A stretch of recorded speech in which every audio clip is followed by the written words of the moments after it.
So before we get into the episode, we wanted to say we're going to have an announcement about Patreon coming up. We're going to release it in the feed. You'll see it in the next few days come up, and we'll go over this in more detail. But basically, we're excited because we're going to do some changes to our Patreon. We're going to lower our main $3 to get into the council fee. It's going to go down to $2. So we're going to do a price reduction there. We got another higher money tier we're going to roll out, which I'll cover the details in that announcement that comes out.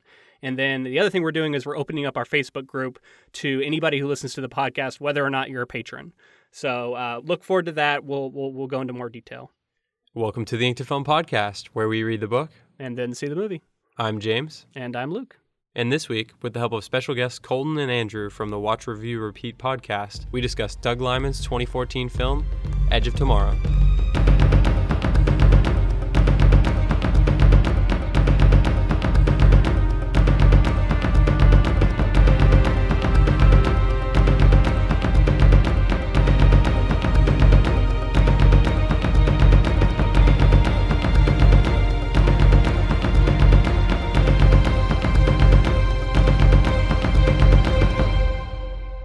Welcome to our Edge of Tomorrow coverage.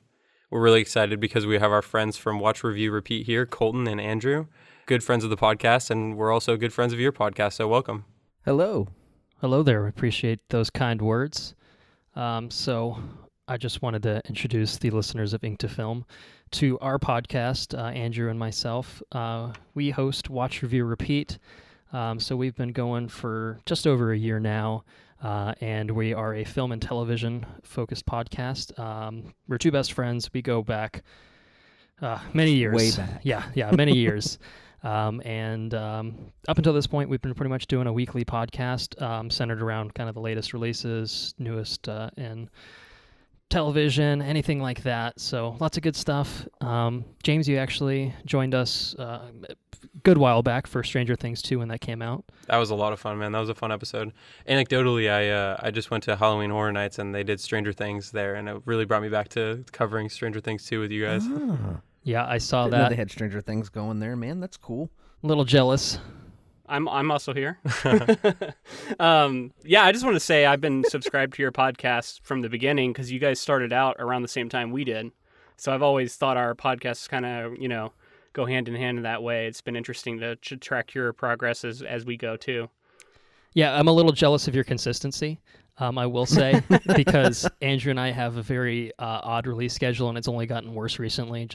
I just started law school, for the record, so that has become a bit of a time sink. Andrew works full time Monday to Saturday, so it's tough for us, but we kind of view it as an outlet for ourselves to have these conversations that we used to have all the time about movies and TV shows and stuff like that, and kind of have other people have a window of sorts into our lives, into our conversations that we have. So we have a blast making them, and we hope that our very small but active fan base enjoys them as well. So I will say I'm a part of that. I'm a part of that group. I listen as often as possible, and it's just fun. You guys have a good. Obviously, you've known each other forever, so you have a good back and forth, and it's the same conversations that I have with a lot of my friends. So it's fun to get that peek in. Yeah, and speaking of Edge of Tomorrow, its subtitle is Live, Die, Repeat, and your podcast Watch, Review, Repeat clearly has some inspiration there. Why don't you tell us about that? Well, I can tell you actually probably a very abbreviated version of the genesis of our podcast name. So we started with Brews and Reviews, believe it or not, and quickly found out that was taken. A little generic About too. that shit, we couldn't. And then we see, we basically started looking at our Blu-ray cases. Andrew and I have extensive Blu-ray collections. We're big on physical media. And we actually looked at The Men Who Stare at Goats and came up with The Men Who Stare at Screens. That was also taken. So that's a good shout out to that podcast that I've never listened to, but maybe they'll appreciate the support. And then I think Andrew, you actually suggested, didn't you kind of point out Live, Die, Repeat? Yeah, I thought it was, and I think, I don't know, we kind of ran through a couple of different 3-word scenarios. Right. And I think that's the one we landed on. We definitely took the general premise and then kind of tinkered with it. Ran with it. We ended up with Watch, Review, Repeat, which I will say of the 3 that we kind of came up with and came close to using, it's my favorite. And maybe I'm biased since we've used it for so long now, but I think it's got a nice ring to it personally. And it's based off a kick-ass movie. There you go. Which is cool. Speaking of that movie, we covered the book last week, and I just wanted to see what you guys' relationship is with that material. Have you read the book, and how many times have you seen the movie? I have not read the book. I told myself I'm gonna read the book before I go on the podcast. That didn't happen. But I have watched the movie. I mean, countless times. Really? Yeah. It's probably one of my favorite movies. I think I can go as I really really like it. It's hands down one of the best Tom Cruise movies by far. We can get into that a little bit later, but yeah, I don't know. I really like this movie. What about you, Colton? So, I actually read this book basically kind of the summer. I think this came out in 2014. You guys can correct me if I'm wrong on that. Yep. But I saw this movie. I think I was pretty sure I was working at a movie theater at the time that it came out, perhaps with one of the co-hosts of this podcast. And I saw the movie and I just loved it. I was really, really taken by kind of really all of it, the military nature, the creature design, the whole time loop scenario. Like, I found it all just super cool. And what I find, I typically do, I know I'm not a big reader. I wouldn't consider myself someone that reads books a whole lot, but I'd usually find that if there's like something in another medium that really kind of grabs my attention, what I'll often do is kind of go back and revisit kind of that source material and kind of, I guess kind of work backwards maybe from what you guys tend to do with your episodes here. So I've now seen the movie, honestly, probably double digits for me. Because wow. I really, really enjoy this movie. And again, obviously, we'll get a little bit more into detail with that. But it's, as Andrew said, I think one of Tom Cruise's best movies. For me, it's one of his best performances. And there's a lot more in it that I really, really enjoy. So I don't know if you guys like it as much. Obviously, again, we'll talk about it. But I really, really like it. And I'm very proud that it is effectively the namesake of our podcast. Let's say that. So I saw it when it came out, and I liked it. I remember thinking I went in with really low expectations, probably because I tend to have low expectations for most Tom Cruise movies. And I remember coming away pleased and going, that was a good movie. And then I haven't seen it again, like until this most recent viewing. And for me, it kind of leapt up a notch from like, that's a good movie to that's a borderline great movie. I think my experience only got better with a repeat viewing. Colton kind of alluded to this, but he and I both worked at a movie theater when this movie was coming out. So when we're working at a movie theater, you get like you kind of can poll the people who go to see the movie. You can tell if it's a good movie, if it's popular. And this one, and we're going to get into this, but the name of it and the trailers, I wasn't sold on it. It was one of those movies where I was like, I'm sure I'll see it because I see movies for free. But it wasn't until Colton actually recommended the movie. He went and saw it fairly early in its release, and then he was like, "Yeah, it's great." And then I went to see it. I also went in with fairly low expectations. I very much enjoy this movie. It's solid to its core, I feel, and it's one of the best sci-fi movies to come out in the last.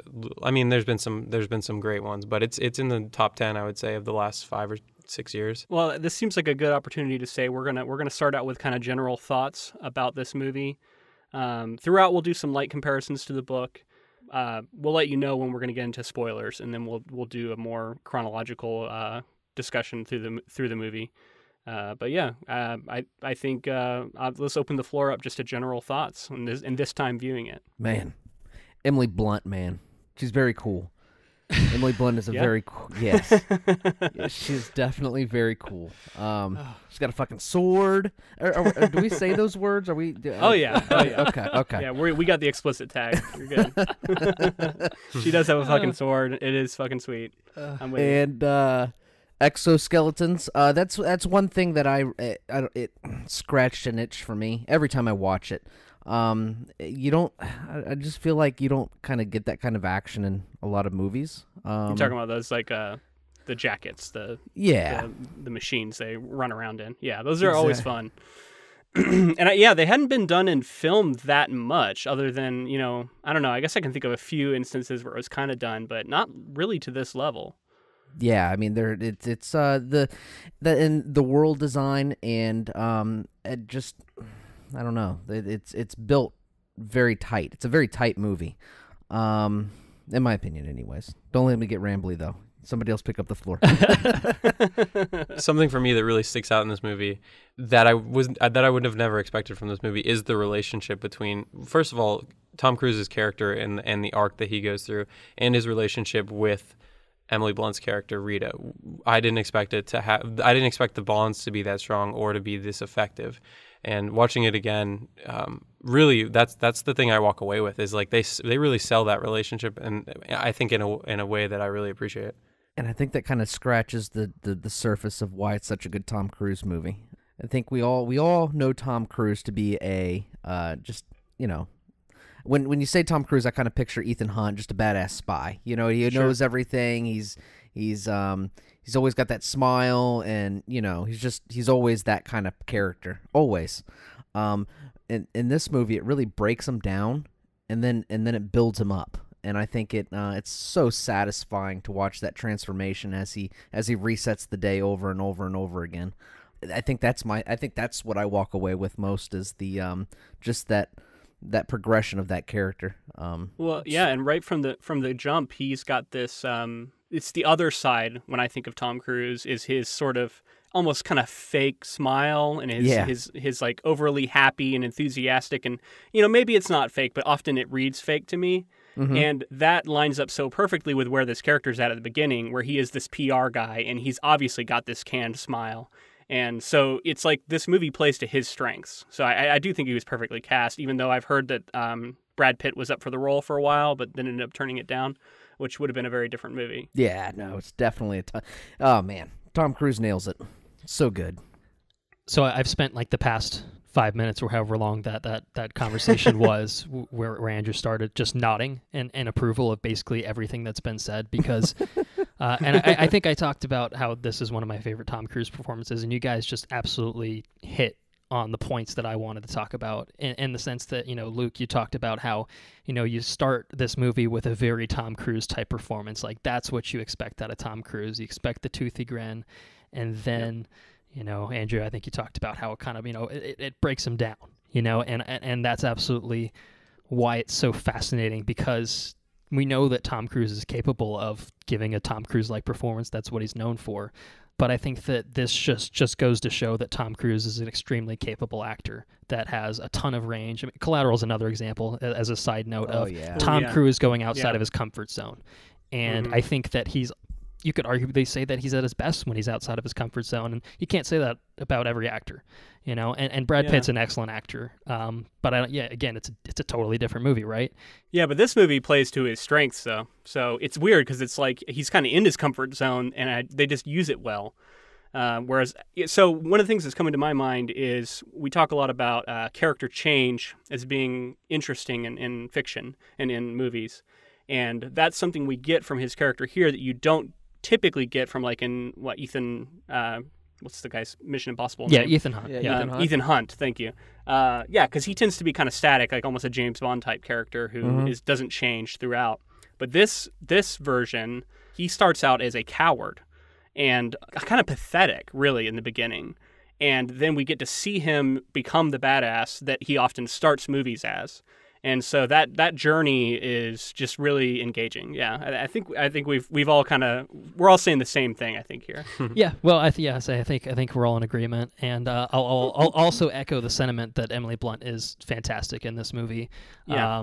You know, I was 100% on the Emily Blunt for Captain Marvel train. No disrespect to Brie Larson, who I think is absolutely going to crush it too, but this was the movie that sold me on Emily Blunt. I was like, you know, I'm a big Marvel fanboy, so I'm like, put her in every major role, you know, like make her kind of the female face of Marvel, like just wholly based on this movie.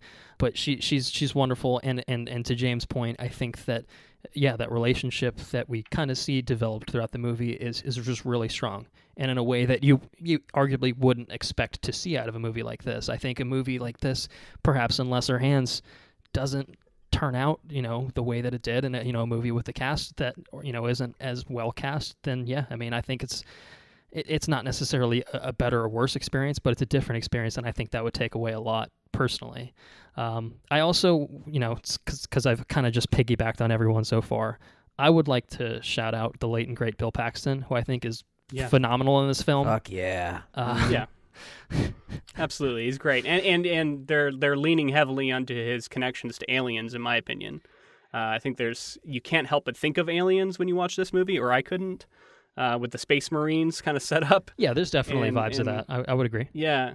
This movie, that brings up something else I want to talk about, and I don't want to move away from Bill Paxton because he's great, but one of the things I'm gonna hit on throughout this, I think, is how the tone of this movie is simultaneously its strength, and in my opinion, the thing that keeps it from hitting like top tier favorite movies of all time status for me, and that's going to be subjective. But when I say that, I mean that it is a fun movie. And it sort of makes fun of itself almost, or it's very heavy-handed with its references. The invasion of the beach is very strongly referencing Saving Private Ryan throughout. So I feel like it wears a lot of that on its sleeve, and it's kind of tongue-in-cheek. And I mean, and you can look at the way Cage dies throughout. Often there's a lot of humor there, and so I think the tone of it makes it to where you can't quite take it seriously enough to like really elevate it. But I think that's okay because it also knows what it is and just does the thing that it is really well. I want to jump in here and say that I agree with you.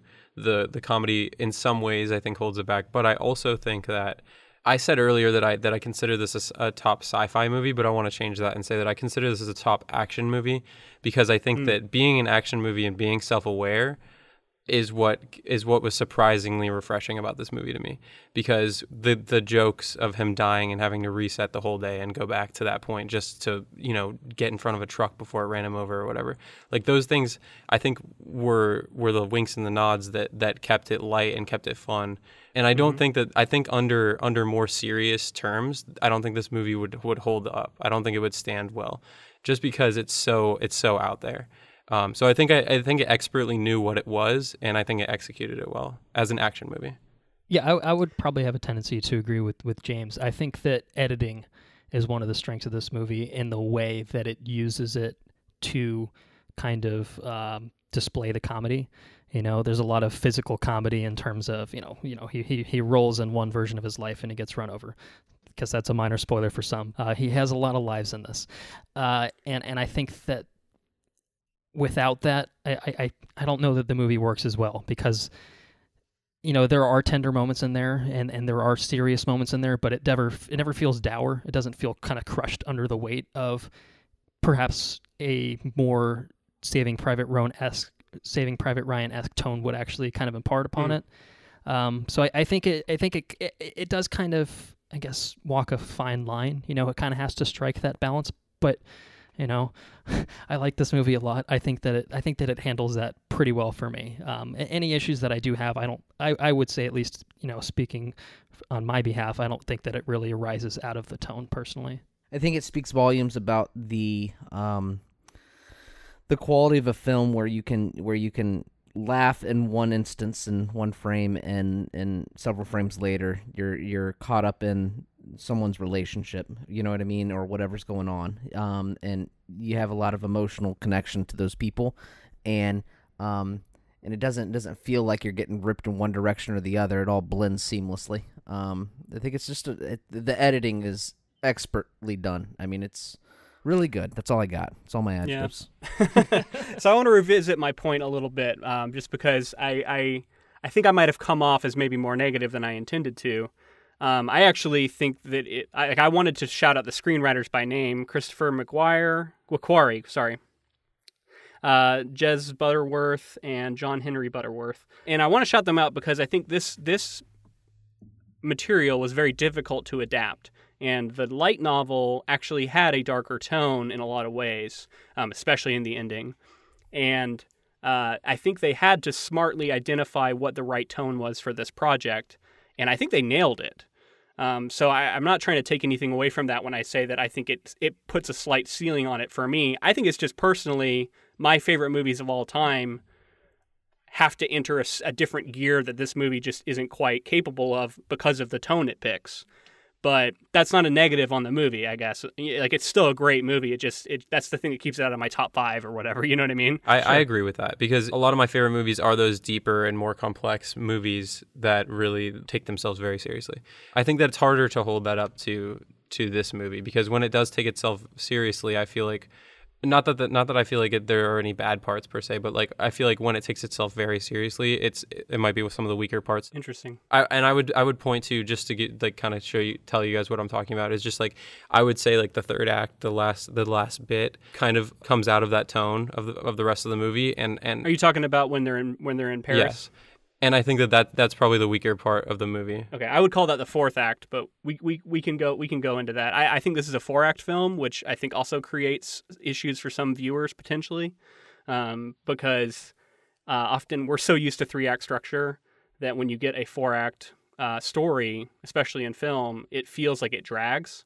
And that's something I've gotten from a few people talking about it, where they felt like this movie was much longer than it actually was. It only has a 2-hour runtime, but it maybe feels a little longer because of that 4-act structure, which we can get into. Like, I'll break it down as we go through each section, I guess. I think it's time to jump into it, guys. Yeah. Before that, I just wanted to talk about the filmmaker a little bit. Doug Limon. He is an American film director and producer. He's known for directing the films Swingers, Go, The Bourne Identity, Mr. and Mrs. Smith, Fair Game, Edge of Tomorrow, and American Made. And landing on American Made, I wanted to throw to you guys, watch, review, repeat, because I listened to your coverage of American Made, and it's Doug Limon and Tom Cruise. So I just wanted to kind of get your thoughts on that like pairing. That was a really good movie too. Yeah, I remember that one being pretty solid. I haven't seen it since it came out, whenever that was. I think maybe late last year or early this year. It's been a while, yeah.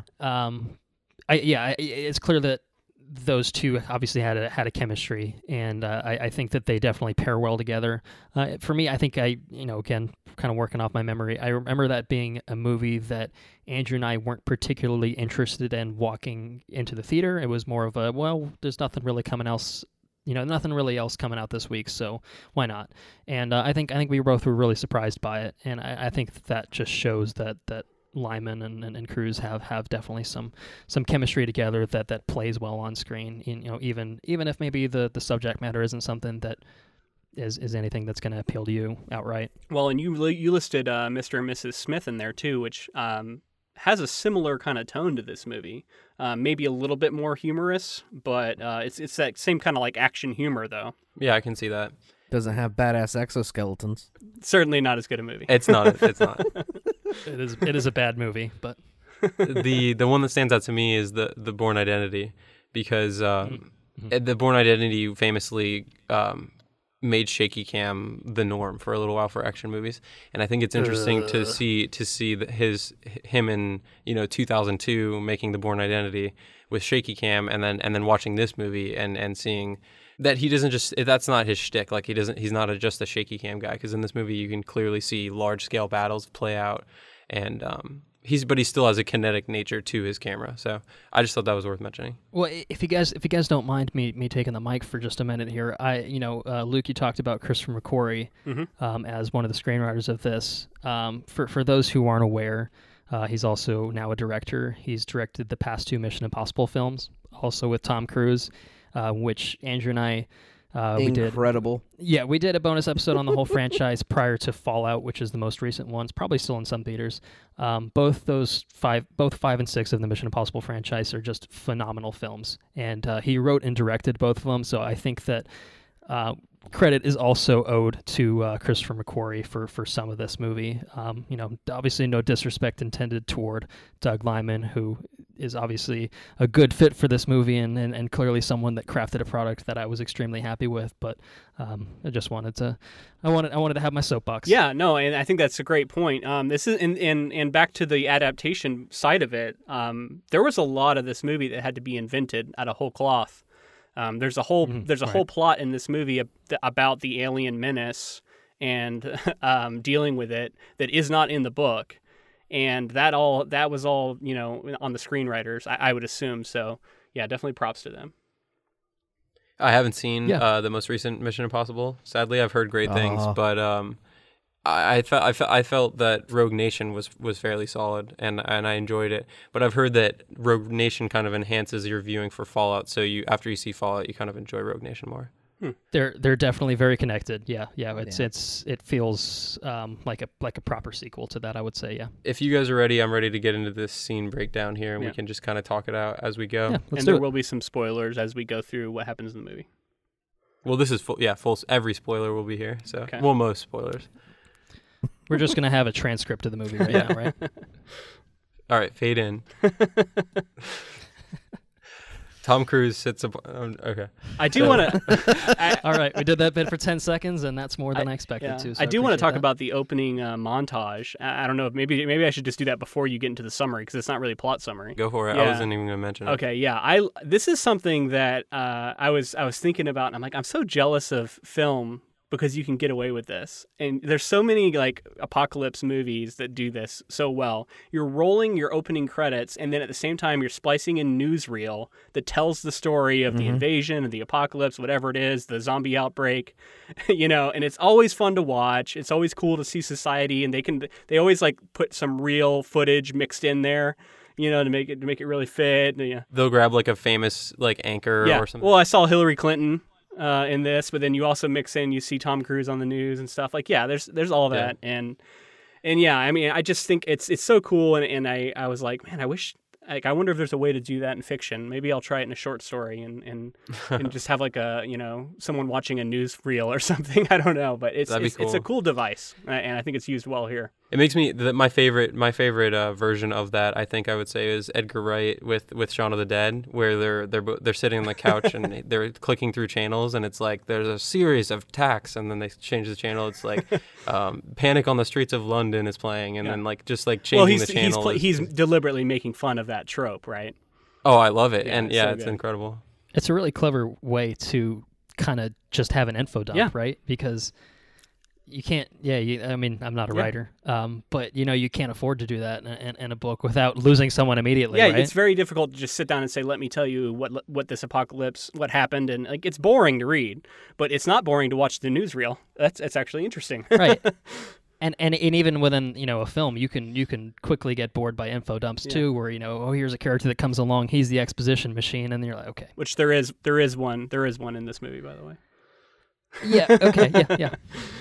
So the first scene that we get in proper is Tom Cruise in the office. So I'm gonna stop saying Tom Cruise. The first scene that we get is Cage in the office which is much easier to pronounce than Keiji Korea, right? Yes. Oh yeah, which I struggled with throughout the last episode. I think I started calling him K. Yeah. It was. I didn't think it was Keiji until I like looked it up later, and I was like, yeah, it was definitely Keiji. Well, and so we can obviously they've Americanized the setting here, and so I think that Cage is. We can assume that's an homage to the character's name in the book, right? Well, yeah, and they even call him Killer Cage in the book at a certain point. Right. So yeah. I'm not sure what Brendan Gleese's character's name is, but he's like the general in charge of everything for the purposes of this film. Cage is meeting with him, and they're talking about how they need troops on the battlefield, and slowly but surely you realize that Cage is going to be put out there. And we get this like really fast-talking, confident Cage who was working for this advertising firm, but then now he's in the military, and he wants to stay all the way away from combat. And as the scene plays out, the general tells him that he's going to be put in combat for basically advertising, marketing reasons to be a hero or whatever. And then Cage does everything he can to not go into the battle. He tries to blackmail him at one point. And I think it was a great setup for a despicable character. He reveals a lot about who this guy is to see him go that far. Like that's we see that's like true cowardice, right, on his part. And yeah, I mean, I love it too because it's like we just know. I mean, I feel like when you go into this movie, you kind of know the premise. I think you have to. I mean, I suppose you could sit someone down and not tell them, but I know I knew going in. I'm like, oh, this is going to be a Groundhog Day thing. Like that was very clear from the trailers, right? And so it was interesting to learn this character and imagine what it was going to do to him.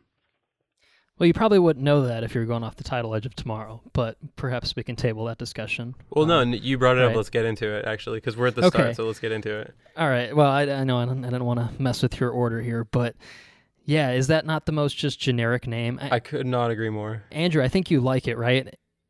So maybe... I always call it Live, Die, Repeat, though. I always call the movie Live, Die, Repeat. I never call it Edge of Tomorrow. Exactly. Isn't Live, Die, Repeat a much more memorable name? Absolutely. No, I agree with that. Like, sure. if you were, say, whatever production company put this out, like, wouldn't you kind of, take a moment to think, which of these is going to sell better? I mean, I assume they did those studies, and then they came up with, well, we'll just go with the generic name. But it's frustrating, and then the subsequent, rebranding of it for home media was kind of just bizarre. Like, I don't know that I've ever seen that before, where they basically, Live, Die, Repeat is now bigger on, the cover than Edge of Tomorrow. Edge of Tomorrow's like a little thing in the corner. It's still sort of called that. I think they got a little too cute with it, because I always, now that I've read the book, there was a line in the book talking about living for a day with no tomorrow or something like that. And I think this is supposed to be kind of a sly reference to the book. But yeah, I kind of agree. I don't know that it really lands.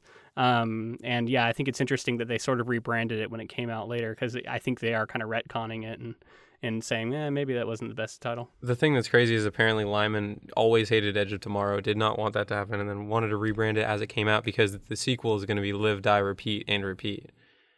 Which I don't know how I feel about that as a title, but... I mean, it's... Wait, there is a sequel? There's going to be. It's in development. I didn't know that. Oh, I don't know how I feel about that, actually. Yeah. I feel like... I think it's been kind of in development for years now, so it's kind of one of those, when it happens, it'll happen kind of movie. It doesn't seem like it's a priority for anyone. I don't think so. Yeah. That would be involved in it, basically. So we'll see on that front. But yeah, I just... The title itself I will say, I guess, I think changing the title from All You Need Is Kill, which is, I guess, the English title, I think that's probably a smart move, because it's a little clunky. Yeah. I don't know exactly if that reflects the original kind of Japanese title or not, but it feels very Japanese, I guess, in a way, where it feels like it's been slightly poorly translated. Yeah, it feels a little poorly translated, to the point where people would look at that and be like, all you need to do is kill? Are we missing all you need is to kill? What? Yeah. So yeah, maybe. Anyway, that's kind of my thoughts on the matter. He said it's frustrating because it basically led to a very lackluster box office performance, and I think this is a movie that deserves a lot better than that. I mean, I think we're kind of in an era where you don't really have celebrity vehicles. Just because Tom Cruise is your main character doesn't guarantee that your movie is going to do super well. We've kind of moved away from that. I think kind of era where you have the Hollywood superstar. But I kind of wish that it did work this time, in spite of perhaps what ended up being generic marketing in terms of the title, trailer, and all that good stuff. Yeah.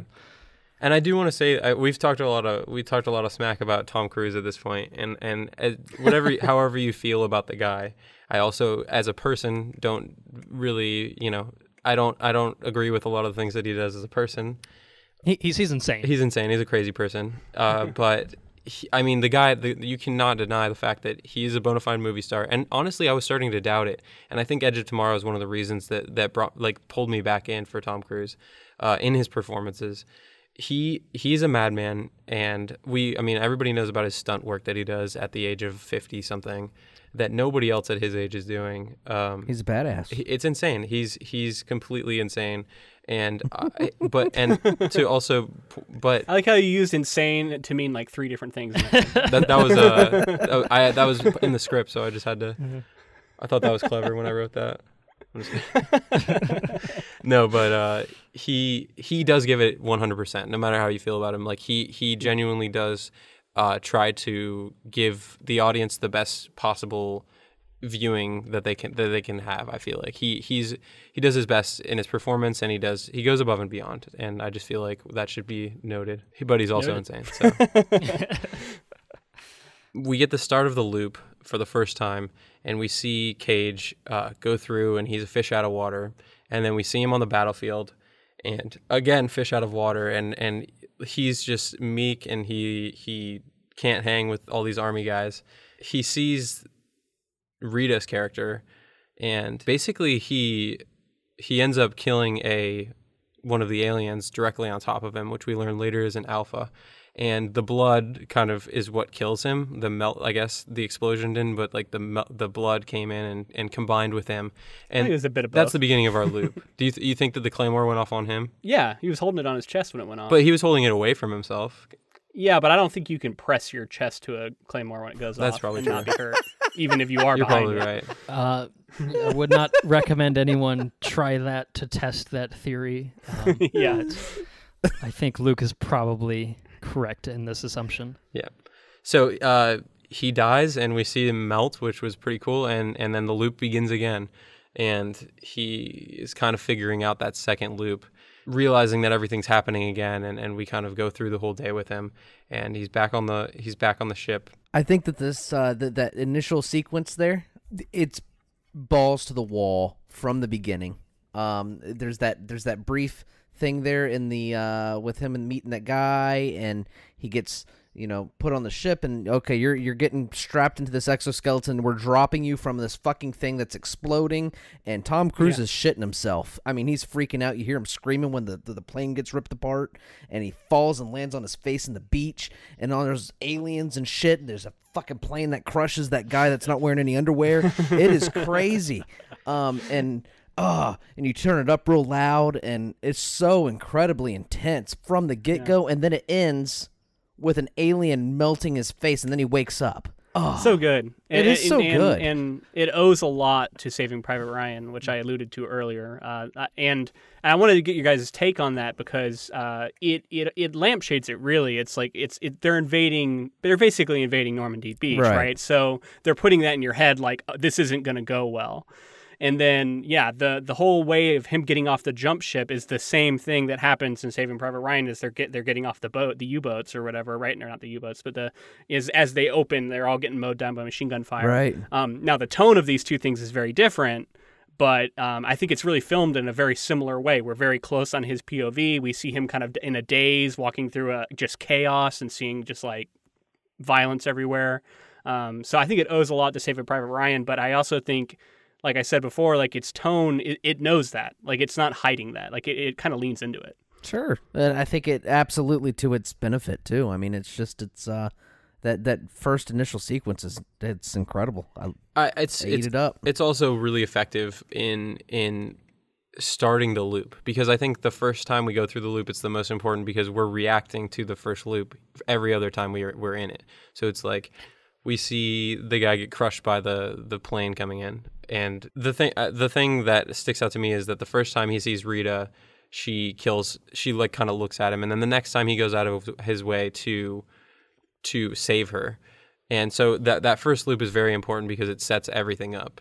And I feel like it just works so well. And having him not know where the safety is, and like that's such an effective way to show character growth, is just like, oh, now I know where the safety is, and not only do I know that, I need, later we get the scene where he's like, I need 14 grenades and all this, like all the gear that he's gonna need. And I think Tom Cruise unhinged. Yeah. Well, the second time he dies saving her, right? Yeah. Which is that's how it actually goes down in the book the first time. Mm-hmm. But in this one they move it to the second time, I believe. Yeah, the second time he just sees her die in the first loop. Yeah, and then so the second time he saves her, and she like steals his battery. Yeah, which is what happens in the Right. book.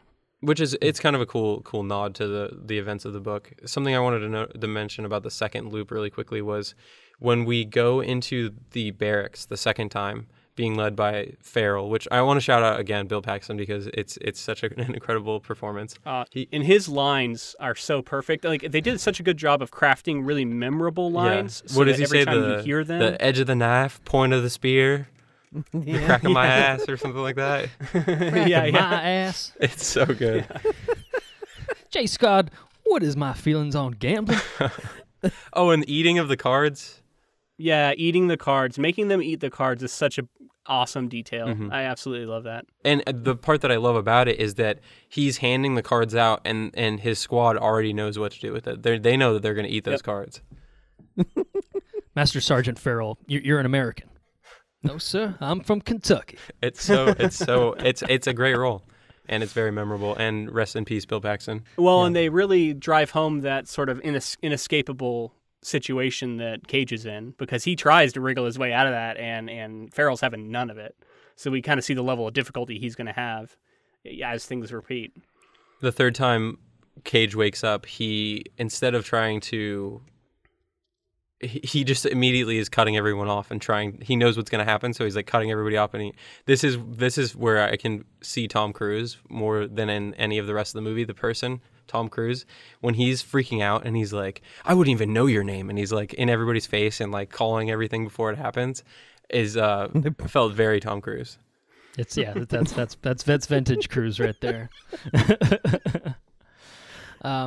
So I want to get some of my thoughts on the record here.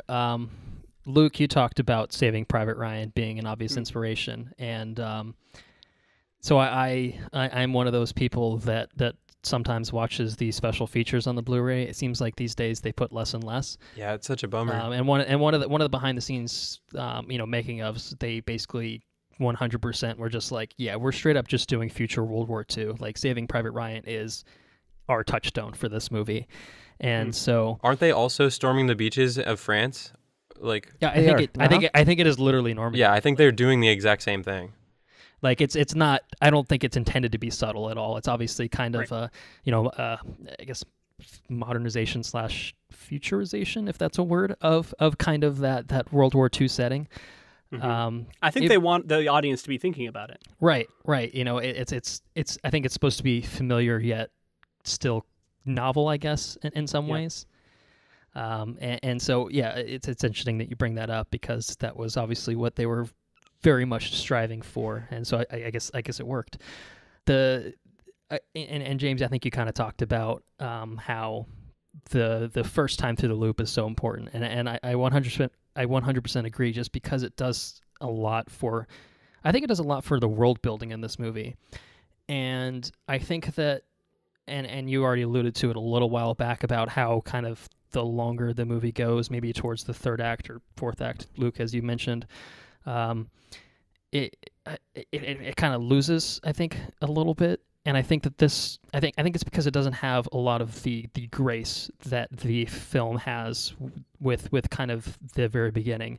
It uses a lot of visual storytelling to really kind of get you involved and get you invested.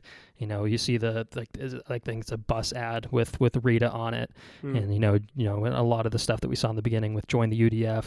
You see the whole Full Metal Bitch kind of thing, plants it on there. It just like you immediately see that and you're like, she means business. Something like that. And her coming out of the darkness with her like and like the guys with the masks on, and her just like shoving that dude right out from the beginning. Like her first introduction is pretty badass too. Yeah. I appreciate it. I wanted to see her maybe. I mean, she does kill one mimic on the battlefield before she goes down, but I don't know. I guess I kind of was wanting to see a little more from her that first time. It seemed like she went down pretty easy. Yeah, that's fair. And I guess to be fair, there's never really a moment where we see why she earned all those monikers, why she's the Angel of Verdun. We don't see Verdun. I guess prequel territory if they felt like it, I suppose, but. I mean, it's supposed to be. I think that's supposed to be the chaos of battle. Like even like this badass can get taken down in a moment's notice. Well, the thing is that she was really only a badass because she could repeat the day. Right, and that's something that's. I wonder how much of it's the same or different, because in the book, she already was good enough. She killed 10 mimics and joined the special forces before she got the repeating ability. And she still kills the mimics. When she there's a sequence there where before they go to the little village to steal the car with the trailer, her and Tom Cruise are kicking ass there on the beach, and she's flipping around and doing all sorts of cool stuff. Sure. But I feel like her recognition, a large portion of her recognition in the movie was because she had the ability to repeat the day in what's the name of the city? Angel of Verdun, right. So, I don't know.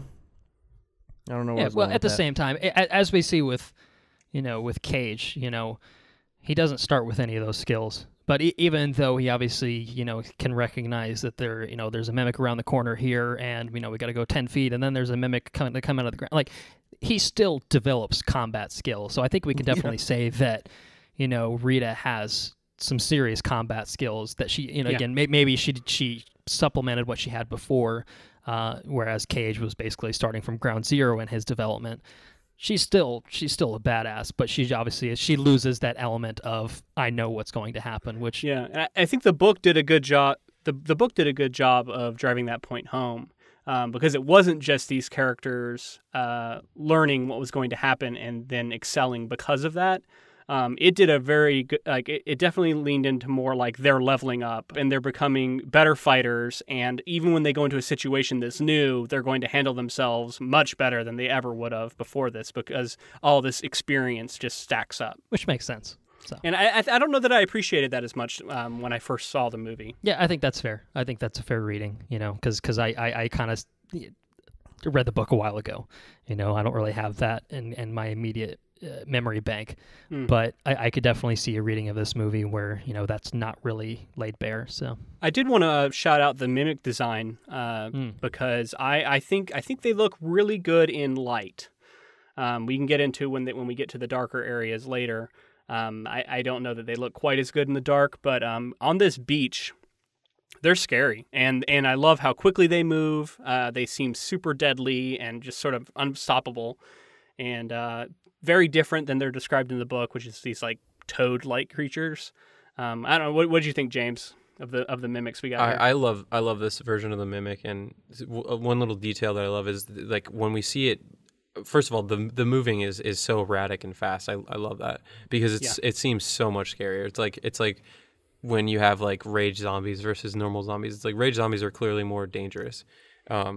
So it's like the speed is one thing that I like, but I also really liked one time when we first saw the face, a close up of the face of a mimic, and it's kind of that like almost like a torch or like heat was like being forced out of it so quickly, almost like a jet engine. The back of a jet engine was like coming out of its mouth, and I thought that was just such a cool little detail.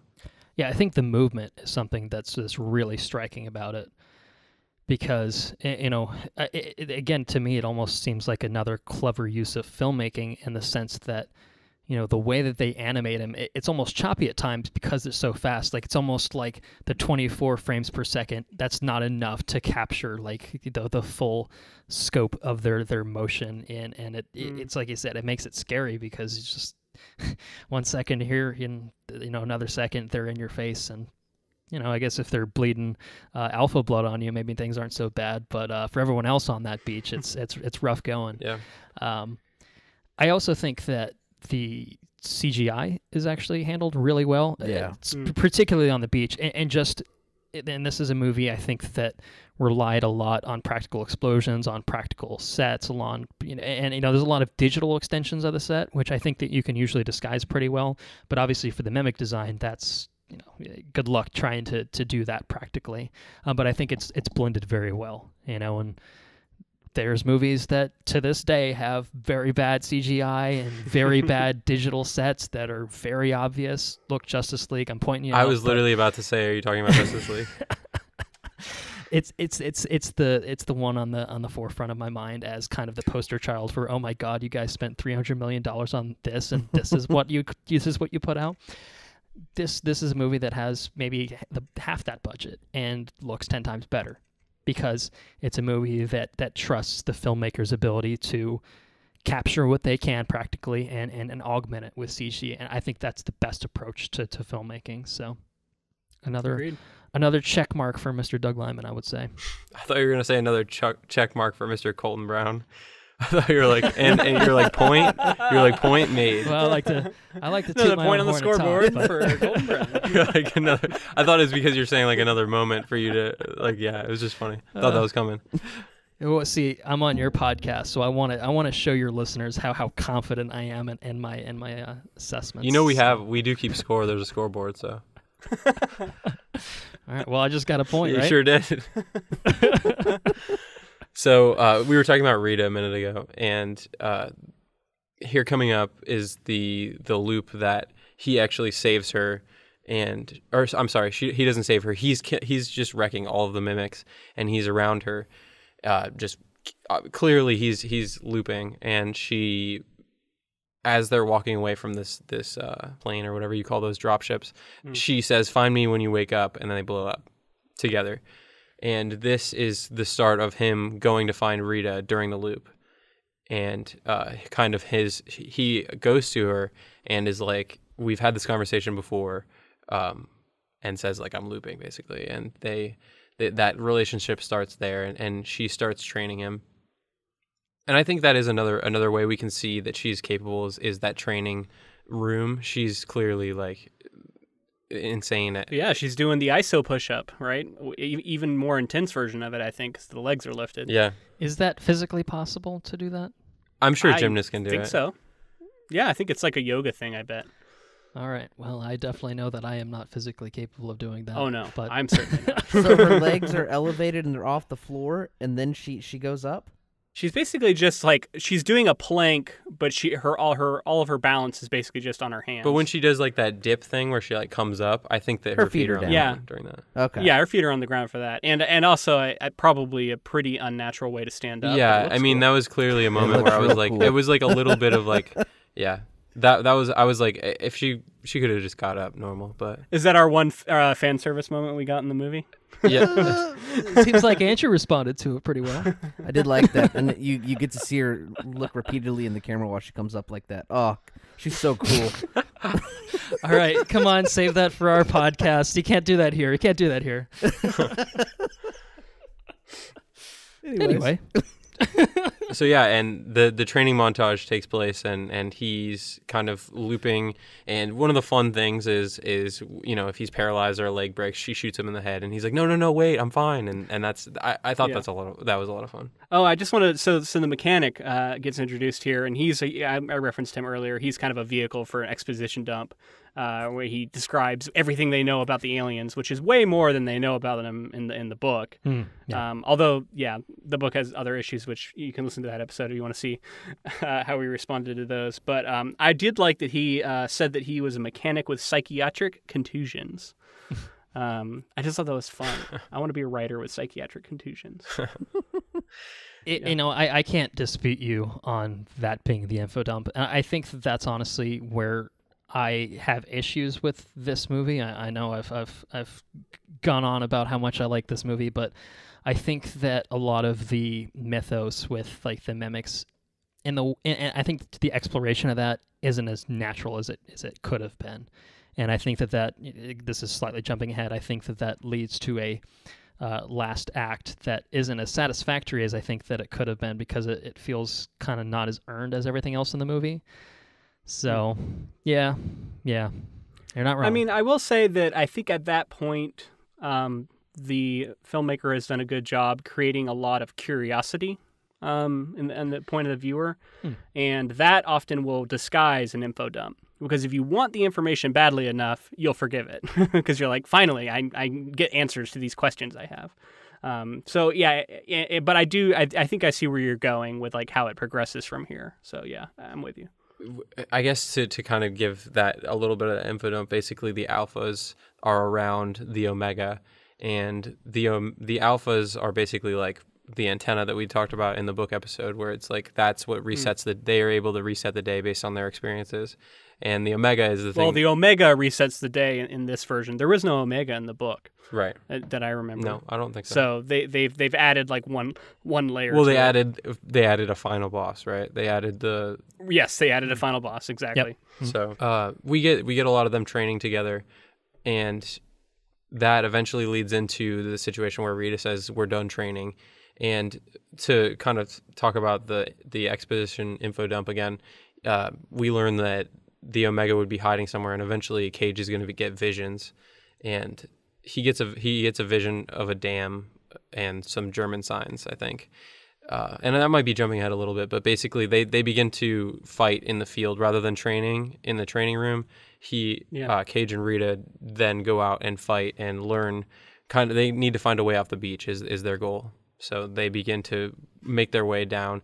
And I think that the big thing to mention here is that Cage has to watch Rita die over and over and over and over. And I think that the lingering shots and just their back and forth over this time is what's really like starts to build that foundation for that relationship. Because seeing her die like that, and he clearly is building feelings for her, and seeing her dying sets up something a little bit later. Yeah, and it sets up because this is when he also does his desertion. He decides he's going to go to a town and get a beer rather than go fight one time, and we see the mimics invade.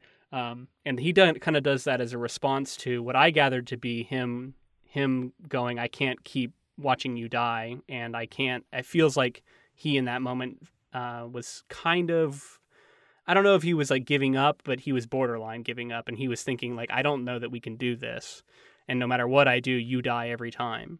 And like you said, I think that does set up that moment later, which we'll get to, that I do think lands really well. My feeling on I think that is him getting a reprieve from her dying. Like, I think that was the only thing that he knew that he couldn't give up entirely because he needed to save. Well, but he didn't know he was going to get killed there. I think that he was going to kill himself. I don't think that he was running away. I think that it was one of those things where he was like, I need a day where I don't have to watch her die. But that's just my read on it. Yeah, so I mean, I get that. I don't know that that's necessarily spelled out in the movie, though. Yeah. I can see that read, though. Well, what'd you guys think? I think another point to this is that the movie itself doesn't show every loop. At least in my reading. No. And no, it doesn't. Mostly just due to the impractical nature of trying to show all of that. Give us the director's cut, Doug Limon. So I think maybe kind of what James is saying is probably how I would read it, in the sense that, if he's watched her die, say 1,000 times, or even a couple hundred times, even 50 times, it's pretty rough. And as Andrew has well established, Cage has good reason to be smitten at this point, even just on the surface.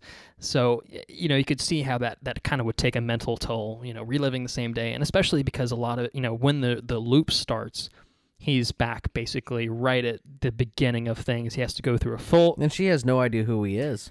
Right, he has to go through a full day of bullshit, and then he meets her, and then they go to the beach, and then she probably gets slaughtered some horrible different way every time, and it's like, that's rough, so I can kind of see it as a let me take a mental break away from this, and then there's the realization, it's like, well, I guess there is no escape, these are the devices that I'm left to. Like, this is my destiny, I guess, in a way. So, well, let me hit you guys with this, and you tell me what you think. What if you view that moment as the final act of the version of Cage that is a coward, and then when that version of Cage dies, basically the coward in him has died? I like that. Yeah. Yeah, I think that's fair. Yeah, it's a really good reading, I think. Again, as you mentioned, maybe not something that's totally obvious, but I think that if you kind of draw that out of it, I think that's a really strong look at it. Well, because someone calls him a coward in the bar, and he bristles, right? Mm-hmm. And so I think that shows that he is starting to develop a pride and a sort of bravery that, I don't know. It's interesting. I don't know. I think to that point, he also brags right there too. He's like, I've died. I've been out there more than anybody else and killed more than anyone else. So I totally agree with that. For what it's worth, I think this whole segment that James, you kind of, it's probably a good 20-minute block out of this movie. I think it's my favorite segment in the movie. Is just him training with Rita, resetting, and I talked about kind of the editing and the comedy. We get a lot of that in this, a lot of her like, all right, he's like, my spine's broken, but I'm fine. No, fuck you. And she shoots him in the head, kind of stuff like that. Have you tried everything? I mean, it's transmitted by blood, right? There's a lot of. Oh, I love that. She's like, oh, you mean sex? Yeah, I tried it. But how many times? I love how she shoots that down. This is kind of my favorite part of the movie, is just watching.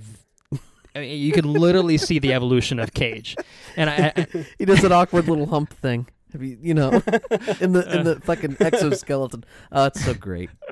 It is. But yeah, no, Luke, I think kind of what you were saying about how this kind of being the moment where you see Cage kind of, he's not a coward anymore. I think that's a really brilliant way of looking at it, and I think that's kind of why I like it so much, is because this is it's a really strong example of visually seeing character development in a film, and so I think that's why it strikes me so much. And following this up, we immediately get one of the coolest action sequences where he's doubled down, he's determined to do this thing, and I think this is when we get the pair of them just like kicking ass, her flying through the air with her like cartwheel, him doing the thing where he runs around the lip of the hole in the ground and shooting it. Yeah, I think that's what we're getting to right now, right? Don't we get the scene where he goes in drunk to like he's just furious and he goes in drunk in the drop ship and he's like and then he like drops in and he's just like killing people out of just like rage or whatever? Was that before or after he goes to the town? Was he drunk in one of those sequences? Yeah, I didn't think he was drunk. I think I read it just as like he's just weary. a man on a mission. He's worn down by this thing, and he's but like. He that time he tried to do it without Rita as well, right? Right. Yeah, he's doing it alone. So that's true. That. Yeah. Yeah. The alone thing. No. Actually, I know what you're talking about. The alone thing happens after she dies in the helicopter because he decides that he can't take. Okay. her. Yeah. He okay. can't Well, take her. then sorry. Yeah. I skipped ahead a lot. So sorry. See, that's the problem is that there's a lot of the same set pieces. When and he you see it like 100 times, and you're just like, well, which loop is the? When he finds out he can't take her, he comes unhinged and he's badass. I need 2 batteries. I need extra grenades. Yeah. And that sequence there is intense. It's really good. I mean, to talk about what you were just talking about, they fight together and they go completely insane and they are able to finally best the beach, right? They were able to get off the beach and travel beyond. And this gets into the scene that you were talking about earlier, Andrew, with they eventually get to the place with the car. And a few loops have probably happened up to this point, but I'm just progressing the story as it goes. And they're trying to grab these cars, and what we find out is that they've done it so many times that he's tried every car other than 2 cars. And one of them has a trailer attached to him, one of them doesn't. And Rita jumps in the car with the trailer. She forgets to unhinge it, even though he tells her to unhinge him. And then she picks him up, and as they're driving down, a mimic jumps out of the back of the trailer, and he like shoots everything he's got at it, and just a cool sequence. And they kind of rips the whole car apart. Yeah, that's really cool sequence. They throw the car off somehow. I don't know how you maneuver a car to shake a trailer, but they do that, and then they have a really great conversation on the road. Well, not even so much a conversation as much as just like kind of like prying, and then we get the implication that like a few more loops go by, or he's trying to get information so that on his next loop he can use that information to get more information out of Rita. Right. And I just felt like that was really strong dialogue between 2 characters. So, it's interesting. So if you think about the movements of this movie, you have the beginning, you have the setup, you have the middle training montage, and then this can be considered the third act, which would typically be the end of most, the commonly structured movies.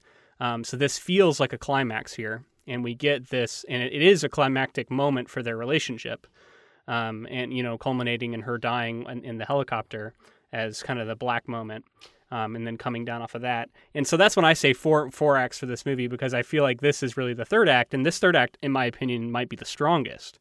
I love all this stuff, and I think it's earned.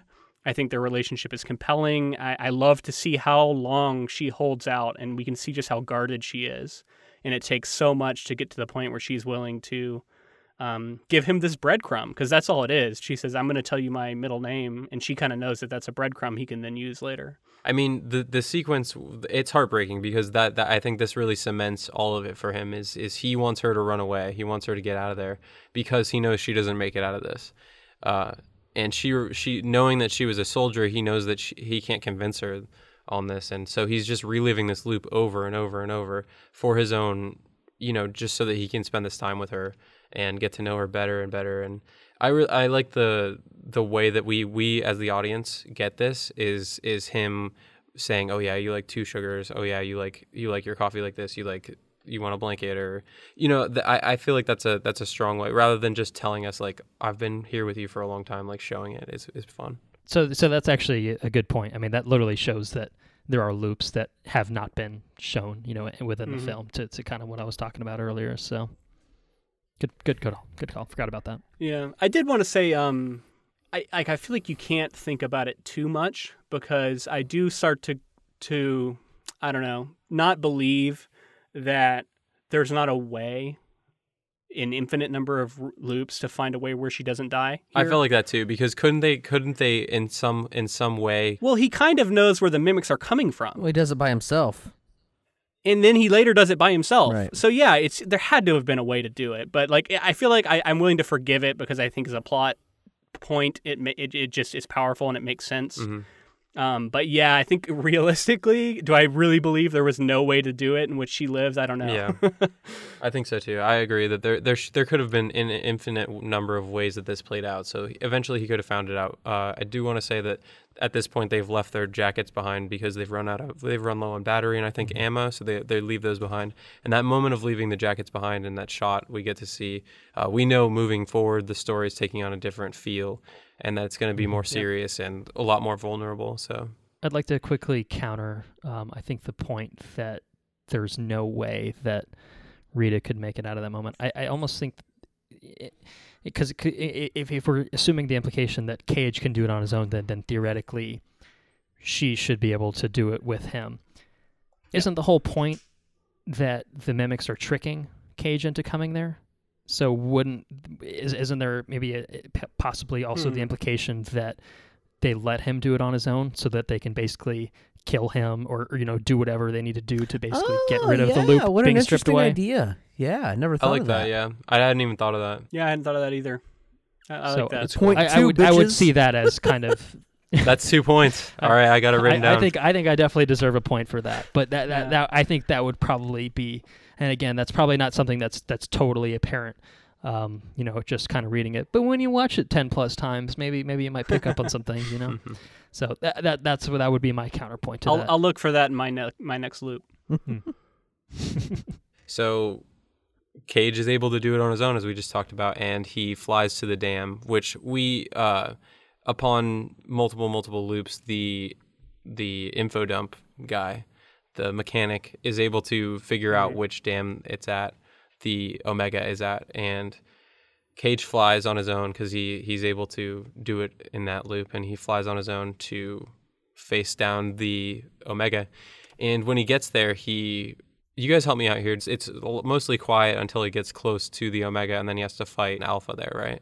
And he has to the Alpha. Yeah, the Omega's not actually there. That's correct. Yeah, so the Mega's not there. Like I said, the whole thing is just basically a trap for him. But there's an Alpha waiting for him, and the Alpha don't want to kill. They don't want him to die. They want to bring him back and take his blood or something, right? Yep. Yeah. Whatever it would take to basically get him out of the loop, I think, is kind of what they're trying to do. Right. Like, obviously, there's a point it's a cool where twist. They know that he's been resetting the timeline because of his connection to the Omega or whatever. Yeah. And that's the true end to Act 3, I think, too. Mm-hmm. And then we get this is all, yeah, I think you're actually you're right about this, because it switches gears again into the fact that they need to now bring the General into it. And they need to get this device that the mechanic had made at some point, so that they can see into the Omega, like kind of be more attached to him, right? To bring up the visions, they need that device that the mechanic made. So that is also a really fun conversation between Brendan Gleeson, which shout out to Brendan Gleeson, because that guy's amazing and I'll watch anything he's in. Yeah, he's cool. And that conversation that they have, where it's clear that the loop has happened multiple times, it's just fun. It's fun to be like, I know exactly what you're going to do. But this time he actually gives him the device, and he's able to use the device as they're escaping from, I guess, the United Front. Everything's united at this point. UDF, There's like a military overall, and they're chasing him, and in the car he uses it. Cool effects in this moment when like they're drifting, and he's like having an out-of-body experience and seeing the Omega at the Louvre. I thought it was kind of interesting that it's at the Louvre, just because. Do you think it was basically them just saying, like, what's the most iconic site that we could do other than the Eiffel Tower in France? Yeah, I think that's what it was. Exactly what it was. We actually see the Eiffel Tower and it's collapsed, right? Yeah. That, and it's subterranean. Like it's a massive subterranean thing, right? So like true, yeah. So it's kind of a hiding spot. Right. Yeah, and France is basically occupied and destroyed at this point. So it's not like there's people hanging out in Paris that would notice a big, monster thing hanging out there. They've taken Paris, yeah. The mimics, Right. yeah. And so this is also where they have to go and get the ragtag group together. J Squad for the one final. Well, not yet. J-Squad They for the first one they final give mission. him blood, right? And he's pulled out of the loop. supposedly. Oh yes, you're right. Yep, You're yep. right. So he's given the blood. They crash the car, and the troops are able to get Rita and himself. And Rita breaks out quickly, but not before they give him blood, and he's effectively brought out of the loop. So he can no longer die and come back. So like you were saying, yeah. The next thing is they need to recruit a team to fight with them, and I thought that was a fun way to bring that group back in. The movie feels different when we hit this point too, right? Like this is way bigger than the leaving behind the suits. Like this feels like uncharted territory for this movie all of a sudden when we've gotten so used to this device to now it being gone. It's like the safety net's gone, so it creates a cool tension. It adds a lot of tension, and to think that like, oh, they could die now. Although we know that they're probably going to make it through.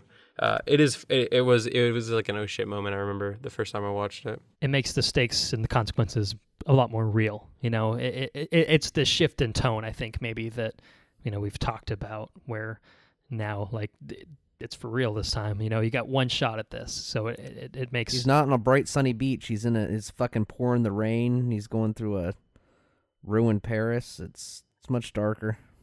And I know it's kind of a spoiler, but we're in full spoilers here. But I think it gets undercut a little bit with the final loop we get. You know, we can talk about that when we get there, but I just want to table that for now. But but this whole thing being the like, you can't change it. This is real. This is what's going to happen. At the end, that rug gets pulled out from under us and it gets looped again. Yeah, but I would just on the flip side of that, I would say that's the movie returning to its original point. So it's like, you know how in the hero's journey, like returning to the original point is kind of like the end of it. And I know that like not every writer follows that circle, but it's like you have a starting point and you basically end back up at the starting point having learned something.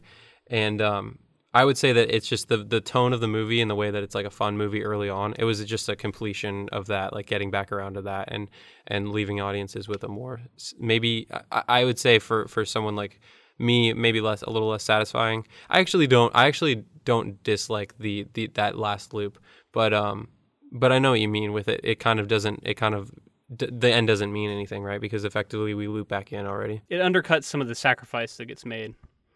It still has a power, but you know, those people don't die.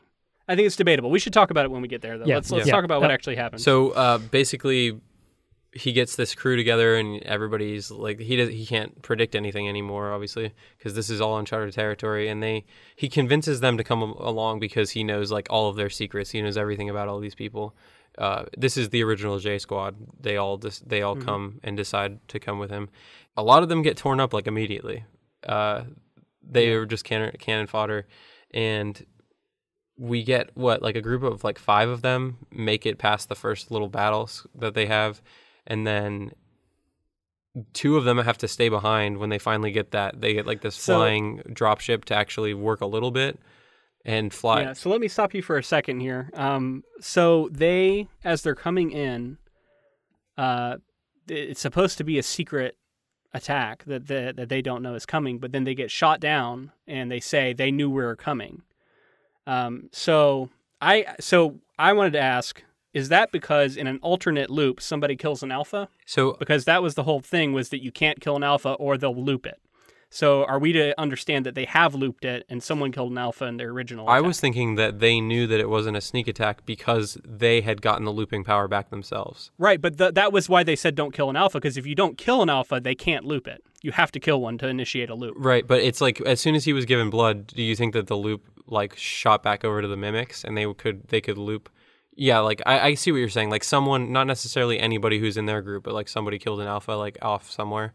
No, I think so. I think someone in their group, because they say don't kill an alpha, otherwise they'll loop it on us.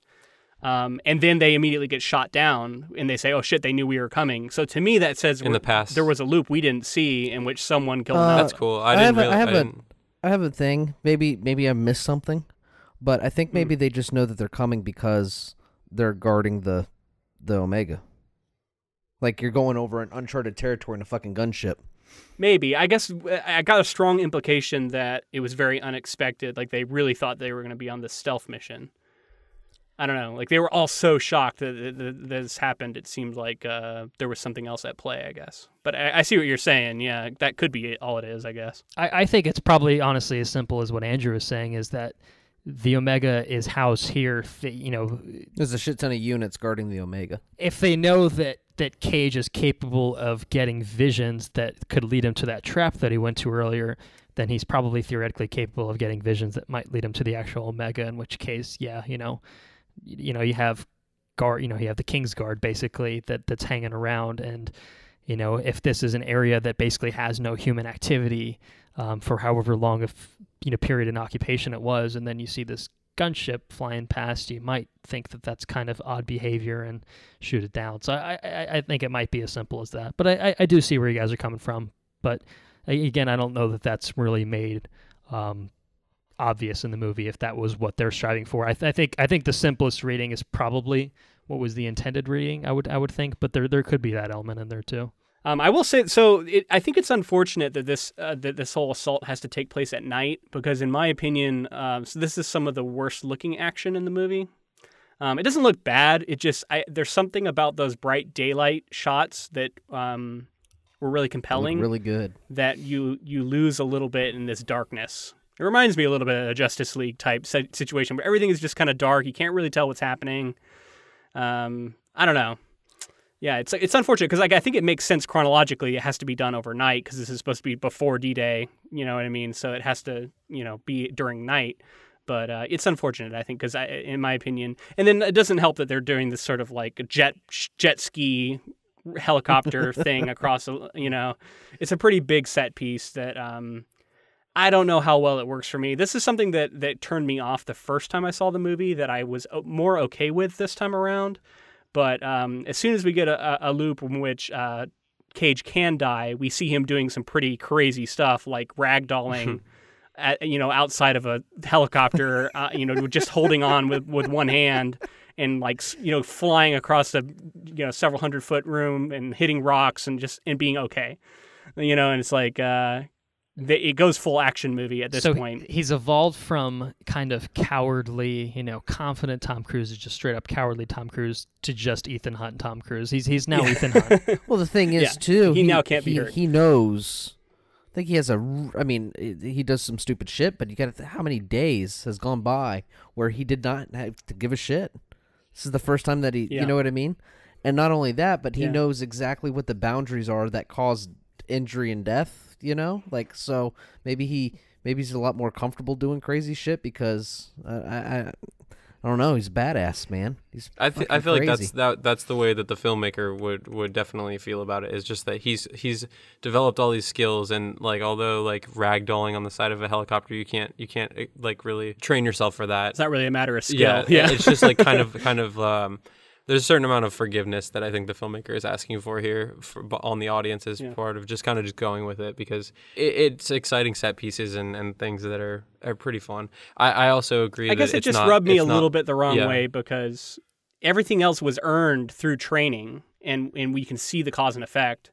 And at that moment, to me, just felt like an action movie, something you'd see Arnold do or something. He's got that quip about we felt worse. I thought that was fun. I did think that was fun, because that's a nod to the fact that just come on, let's go along with what's going to happen from here on out. And we do get this kiss here, which I think is very well earned up to that point. And I believe in that moment that Rita would actually do it. And we've seen how stubborn she is and how resistant she is to any sort of battlefield romance. You know what's funny is when I watched it, I think it is earned, and I think that it works, but I almost feel like it would have been interesting had there not been a kiss there.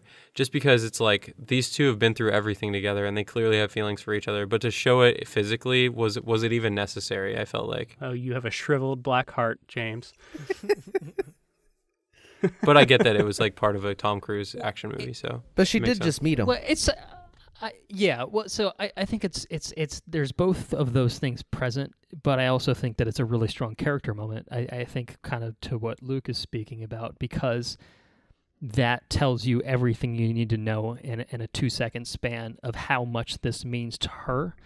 We're reading it as for Cage, it's great because it's this is the woman that he's kind of fallen in love with throughout the span. So there's kind of something for him. But I think from her perspective, more importantly, we can see how much this moment is to her. And that's just it's not so much her, I think it's her appreciation basically for Cage kind of basically leading to this moment. So it works for me. So 2 quick points. She has just met him that day, but she is like one of the only people who fully understands the nature of these loops, and she knows that they have a relationship, even if she's not privy to it. You know what I mean? Like, she kind of understands that. It's like if you woke up and had amnesia and someone said, "I'm your wife," and you don't have any memory of it, you still would be able to respect the fact that they do. It's a 51st Dates situation. Great movie. It's not. Don't watch it. I'm sorry that I brought it up. Please cut this out of the episode. This is the 51st Dates of action movies, right? And then my second point is she's about to die. She knows she's about to die. This is her. She goes to sacrifice herself so that he can get the grenades down there. And so she allows herself to be vulnerable in a way that we haven't seen her be able to do. Yeah. And from there we get Cage jump into the water with the grenades, and he pulls the pins, and we see all the pins after the grenades are falling down, and he blows up the Omega. And then we see the bioluminescent blood seep into his skin and light up his eyes, and and then we get the final loop, right? Yeah. Oh, after we see all the mimics like freeze, like it's that kind of very convenient. You take out the head of it, and then you cut the head off, and then everything else dies, kind of deal. Yeah, which makes me groan every time. I'll be honest. Yeah. It's lazy. I mean, like it's very convenient for a movie. Like Avengers does it, and I love that movie, but it that was the last one that I forgave. Honestly, that was the last one that I was like still but like Phantom Menace for me is the poster child of come on, because it's just one thing after the other with that movie. Whereas Avengers just like, all right, it's lazy, but I can forgive it because I like everything else here. And it's kind of the same way here, where I kind of just toss it in the pile of, in a lesser movie, this would bother me more, I think. Yeah, because it could have been. It's almost like, I think part of my problem with the ending here is that they went a little bit too far in the happy ending direction. I would have liked a more of a happy ending direction and less of a full on almost utopia version of anything that, like, it is the perfect future is what we're left with. So let me run an ending by you that I'm wondering if you would like. Ooh, and I got one too. Okay, cool. So what if it's the same one? Holy shit. Ooh, we'll see. All right, so basically all of that, they can leave the movie exactly the same. The blood seeps into his eyes open. What if we just cut to the loop restarting right there and then cut to the credits? Does that strike you as a little bit better? So you're saying we don't see him go and talk to Rita? We don't need, because it's implied. Like, we know that she's alive. Okay, so we just don't see any of that the actual cool. loop play out, but it's all implied. Yeah. Would it have been better than what we got? Yes, probably. It doesn't improve it that much. I'm just saying, without changing it very much, I feel like you could have just been like... Let me hit you with another version. Go for it. So he blows up the Omega, and we see him floating above it, and we see the blood coming up, but we don't actually see it do the thing where it kind of seeps into him and lights up his eyes and all that shit. It's just this cool-looking bioluminescent blood. And then as he's sitting there, he just goes still, and then we get a loop. And then, being the implication of, I think it would be ambiguous whether or not the loop was real or like a death dream. So then it would be up to her debate. Was there a final loop, or was that just him having this paradise moment before death, or maybe a version of heaven? Yeah, I feel like that would be hell, like the repeating even more. But I think most audience members would just read it as another loop. So if it's effectively kind of the same thing, right? Would they though? I don't know. I mean, because I feel like you have to show the blood having the cause and effect pretty clearly, like they do. And without that, I think you might be able to say, oh, you know what, that blood was glowing. That means it had some sort of power. But you'd have to kind of infer that. Otherwise, it would just kind of be... I think if you show the same, if the loop was a little bit different or something like that, I would be on your side. Well, the loop is different, right? Because the mimics have all died and all that stuff, True. Right? The other thing you would do is you would not show the mimics dying outside of the Louvre when it happens.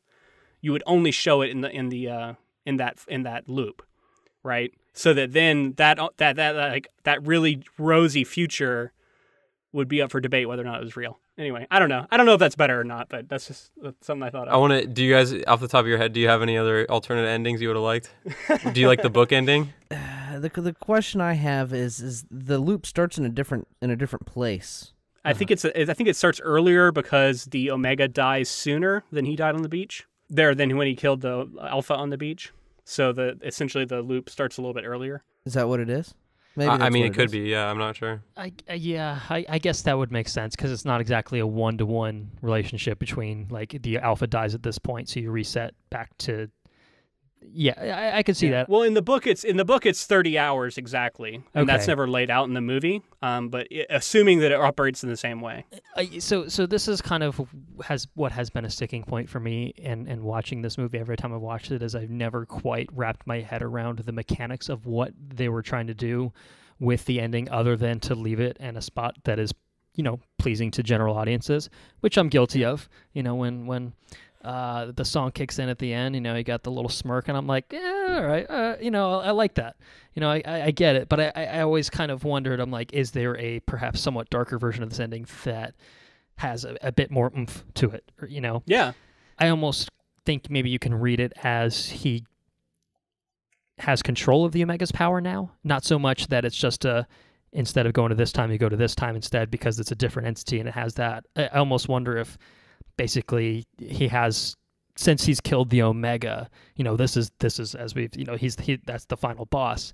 If he almost has more powers as a result of that, whether it's, subconscious, basically him kind of coming back to a point before all that. He's the Time Lord now. He's the Time Lord. Yeah. I don't know. And that's kind of why I've always kind of struggled with this, is because I'm just like, well, what's actually happening here? What's the plot reason for this happening other than, again, just things being happy? And again, I like myself a happy ending, but I can appreciate an ending that's not so happy if I feel that it has a stronger impact to it. So what if there was an ending where maybe Cage and Rita were like both stuck in like a time loop together, and then they had to have like this massive showdown with each other, and whoever came out on top had to kill the other person. Like a Mortal Kombat situation, or like a Thunderdome? I don't know. I mean, that's unheard of, right? You're referring to the book, of course. And in the book, they're not in the same loop, are they? I think it's still implied that it's just him looping. Separate, yeah. I see that. But they're both considered to be antenna at that point. Like one, like the right. So they're effectively old. They're both old loopers, I guess you would say. So I think I probably got some of the details of that wrong because, again, I haven't read the book in years. But, no, you're essentially right. So I again, as someone that came from watching the movie first and then going to the book after the fact, obviously the whole book is kind of its own beast. It's very different. A lot of it, more than just a setting, I would say. A lot of the plot elements are totally different, totally changed for the movie. They don't save the world. That's, not a thing in the book. Right. And so that was, having read the book so many years ago, that's the one thing that stuck with me, is the ending. I really recall enjoying it in the book, in the sense of like that's a dark moment, and it's an emotional moment, and it's a moment that I think would be a tough pill for general audiences to swallow, and I could totally see why you wouldn't want to go in that direction if you're a fucking production company naming your movie Edge of Tomorrow, for fuck's sake. But I know you guys talked about this on the last podcast, but what happened at the end of the book? Yeah, so Rita and this is a spoiler for the book, so I guess if you don't want to have the book spoiled for you, sorry, or maybe fast forward a little bit. It's a short book. Yeah, but so Rita and Cage at the end are both antenna, and so so one of them has to die in order to end the loop. And Rita decides basically that the way they're going to determine this is they're just going to have a fight to the death. Okay.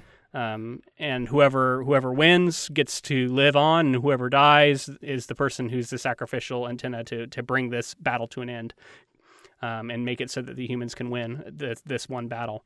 And so that's what they do, and he ends up killing Rita in a very dark, and then he has to live with like this despair over what he's done. Fuck. Yeah. I mean, he's tough as nails, man. He enjoys a nice cup of moldy coffee, in her honor. Yeah, he drinks moldy coffee at the end. Holy shit. I did appreciate that they brought some element of the coffee enjoyment into this movie. Oh yeah, you're right. I didn't think about that. It's a little, it's kind of subtle, but yeah. I always enjoyed the book ending as kind of that's kind of an interesting kind of angle to take with it, because again, especially like around the time that I watched the movie the first time, the ending just wasn't a thing that felt wholly earned for me. Yeah. I think it sounds like we're all saying it doesn't quite feel right. Like something is just a little off about it. Yeah, I think with some slight modifications. I mean, obviously, if you use the book ending, that radically alters everything. Yeah. I think what I don't you guys know are that I don't know is- that I want that in this movie though. I agree. So let me propose one more alternate ending. All right, please. What if he blows up the Omega, kills it, we see him floating above its corpse, and then fade to credits. He's martyred himself. Is that too dark as well? He hasn't killed Rita, but he is dying for his cause. No, I don't think so. But I think the only thing maybe with that is, I guess, if you see the fallout of that, then it might kind of at least justify the sacrifice. If you see like all the alphas and mimics stopping their tracks, like if you still see that, then I think that would work. All those sacrifices mean something more now because they all are permanent and they all last. And we see the only happiness he and Rita got was that one moment where they kissed, and I think that makes that kiss all the more tragic and powerful. Yeah, I'm on board with that. I mean, it's dark. He said I want them to live happily ever after. I'm a sucker, but at the same time, I think that would have more emotional resonance, and I think that's what you'd go. I think that would be a more satisfying conclusion to the overall story. That said, it probably wouldn't leave a whole lot of room for live, die, repeat, and repeat to happen. But that's true. Did they want to leave the door open for a sequel? I think that was most of what the ending was, honestly. Yeah, because I think, again, I think there's an expectation this movie's going to make money, and maybe there's a franchise to be had from it. Didn't happen. It hasn't happened so far that this movie didn't make any money, so it's kind of, it made some money, but relative to how much it cost to make, I don't think it was a smash success in the way that the studio probably wanted it to be. So I think that, it feels almost misguided because it's kind of like, it's a Game-Is-On kind of moment, like Dracula Untold, where it's just like, they're gonna reset this franchise in like 2 years. There's some of that to it, I think. Yeah, so I think I want to just finish off kind of completing my thought with what I was talking about, with this movie kind of has a ceiling. I think one other thing that gives it sort of a ceiling is that this movie is sort of standing on the shoulder of giants, in my opinion. It's relying a lot on ground that's already been broken by previous movies, right? Whether it's Groundhog Day or whether it's Aliens or Saving Private Ryan. It's got a lot of these things that it's relying heavily on. And I think that also makes it to where ultimately, as good as it is, it like if all of these elements had been introduced to us out of whole cloth and we weren't familiar, you know what I mean? Like if in a universe exists where there was no Groundhog's Day and there was no Saving Private Ryan, unique unto like itself. This movie would be, it would be at a different level. But because it's not, and it very clearly is relying on these other things, I think that also kind of sets this ceiling where it can't quite break through into like the truly like unbelievable movies. That's fair. Yeah, I would agree with that. It uses a lot of familiar elements and combines them in a way maybe we haven't seen before, but at the same time, at the core, you are still looking at familiar elements, and so it's hard to give it too much credit for kind of originality, doing what has been done before it. So I think, I mean, honestly, Luke, I think, once you kind of explained your position a little bit earlier, I actually agree with you. I mean, for me, this is not one of my favorite films of all time. Right. At the same time, I think that it does everything that it sets out to do, maybe aside from the ending. I think, again, that's a little iffy. I think other than that, it does everything exceptionally well. Even if it's not wholly original, I think that it's a really good blend of all these disparate elements that we've seen kind of across other movies. It's not just Aliens. It's not just Groundhog Day. It's got enough of everything in there that it keeps it fresh enough. I think that it makes for a really, really enjoyable experience. It's bolstered by some really clever editing, comedic timing, and a really, really strong cast. I think that sells the shit out of all of it. Tom Cruise, Emily Blunt, Bill Paxton. For me, I think it's a really, really enjoyable film. So I would recommend this one to anyone personally. Even if you're not a big fan of sci-fi, even if you're not a big fan of action, I think there's enough, because it pulls from so many different directions. I think that there's probably something in this that you could take out of it that you'd enjoy, I would think. Go see it in theaters. I also recommend rewatching it because I go see it in theaters. Start your loop over. To me, it jumped up a tier in my estimation. I don't know, you know what I mean, like to a higher tier. And I think the rewatch and also reading the book before watching it, I think really elevated it for me. So I'll echo that. I think my final thoughts on this movie are basically just that a lot of the reason why I enjoy it as much as I do is because it's a surprisingly good movie. I enjoyed it more on this rewatch. And I agree with what Colton was saying about it being, well, I guess both of you are basically saying this, is just basically the fact that all of these movies came together to make this one does kind of hold it back a little bit, but it does make for a really fun, I think this movie came out in summer, but I couldn't be sure. But it makes for a really fun movie that is worth your time, for sure. Andrew, any final thoughts? I can't say anything that I haven't already said. How do you feel about the ending? I don't know that you weighed in on that. Did you feel like it was good as is? I think I agree with, I think you said that it almost robs you of the sacrifices that were made. And I tend to, I agree with that. At the same time, if they can run with the franchise here, or if they can put another movie in there, I think it could be interesting to see how I don't know how the mythos grows, because two loopers survived. What can they, or somebody that actually soaked in the Omega's blood? What's he capable of doing, if anything? I don't know. Yeah. I also don't think it I guess we're talking about a time travel movie, so none of it really has to make any sense. But if it's all paradoxes all the way down at this point. Right. If the Omega is the one that ultimately controls the flipping of the day or the resetting of the day, and he's completely blown up, how does maybe he wasn't quite dead when he reset the day? Maybe there's another Omega for part 2. like a mother brain kind of deal. Yeah. Whatever's beyond Omega, I don't know. Anyways, so that's how I feel. I don't know. I'm not the biggest fan of it. I think cool. The movie really shines in the first 3 acts. I think that's where it's solid at. And I think it's a slow.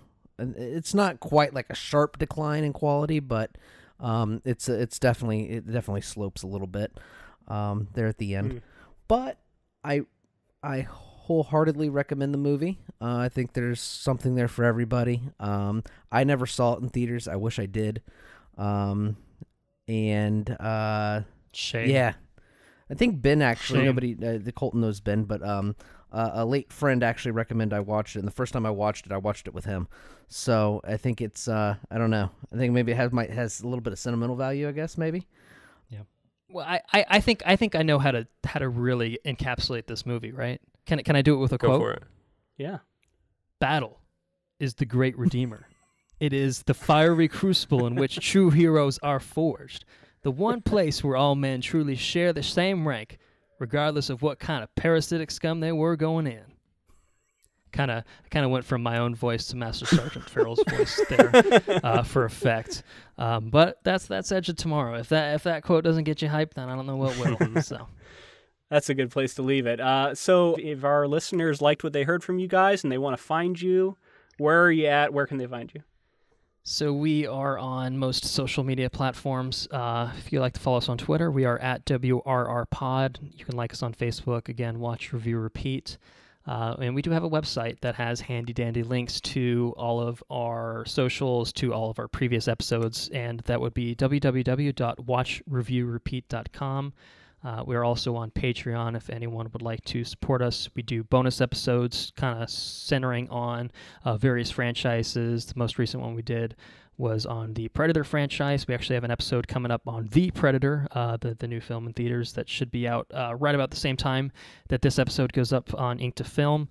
So take a look at that. We'll be doing the Dark Knight trilogy very soon as a bonus episode. So many good things to look forward to. And we hope you guys liked what you heard, and check us out and spread the word. I'm assuming your show's on all major platforms? It is indeed. iTunes, Google Play, we're all in all the kind of major directories. So, again, just search for Watch, Review, Repeat, and you'll be well on your way. I want to thank you guys again for coming on because being this we have this, friend podcast that started when we did. This is kind of a full circle moment, right? Having you guys on, and it's definitely been a long time coming. We always knew that it was somewhere around, and we hope to have you back again sometime. So it's a really good one to have us on too. I think it's maybe we'll just record this episode again in the future. we revisit every couple of years, right? Every year. Yeah. I really appreciate the invite. Definitely. On behalf of Andrew, I think we can collectively say that we really appreciate you guys having us on, and definitely a very appropriate episode to include us on. James, we've had you on our show before. We'd love to have both of you guys on for a future episode if we can work something out. So thank you for the opportunity to bring us in, and hopefully we didn't lose you guys too many subscribers. No. All right, thanks a lot, guys. Thanks for having us. So this week we wanted to thank one of our patrons, Bill E. Thank you so much again for being a patron and supporting this podcast so that it can continue in its current form. Yeah, and if you'd like to figure out how to become a patron yourself, go to patreon.com/ink2film. You can also follow us on social media. We're on Facebook, Twitter, and Instagram, all of those at Ink2Film. And we're pretty active on there, so send us a message or anything you see that pertains to ink or film. Yeah, and you can also reach out to us via our Gmail, which is ink2film@gmail.com. And if you'd like to support the podcast in a way that doesn't cost any money at all, just leave us a rating and a review on iTunes. Ideally, we'll also take them wherever else you can leave reviews, and that would just help grow the podcast and elevate its profile. And thank you to Ross Bugden for the use of our intro and outro music.